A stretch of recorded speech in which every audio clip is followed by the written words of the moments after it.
አኒበዴ ይባላል ሰው ሲሞት ማለት ነው። በለቅሶ በኦሮምኛ ማለት ነውና በአማርኛ ምን እንደሚባል አላውቅም። እና ሄርሜላ አኒበዴ እያለች ነው። ለምን መሰላችሁ ያለችው ማለት ነው። ይሄ ቀለበት ፈረደበት።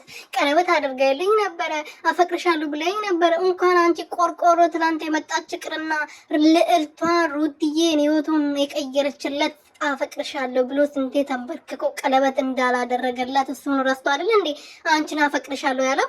ትናንትና የመጣሽው ዛሬ ረስቶሽ ሩትዬን ወድጃታለሁ ከሷ ጋር ነው መሆን የሚፈልገው ብል ይደንቅሻል? አንቺ ቆርቆሮን ሴትዮ ማለት ነው።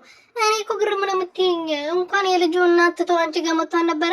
ወደ ራሱ ወደ መጀመሪያው ተጸጽቶ ተቆጭቶ ነው ወደ ራሱ የተመለሰው። ገባሽ አይደለ አንቺ ሴትዮ? ደግሞ አታለቃቅሽብን እዚህ እየመጣሽ ማለት ነው። አብርሽዬ የኔ ጠንበለል የሩትዬ ንጉስ ማለት ነው።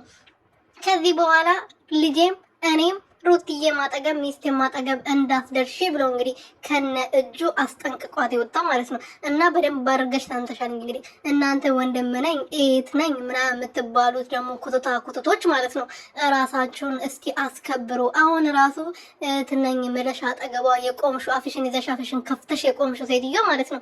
እስቲ ለእህትሽ ክብር ይኖርሽ።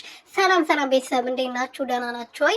እኔ ያለው በጣም ደህና ነኝ እግዚአብሔር ይመስገን። ከእናንተ ናፍቆትና ሀሳብ በስተቀር ለዚህ ቤት ደግሞ አዲስ ከሆናችሁ ሰብስክራይብ፣ ሼር፣ ላይክ አድርጉ። አረ ሰብስክራይብ ላይክ አድርጉ የምሬኑ ላይክ አድርጉ ቤተሰቦቼ።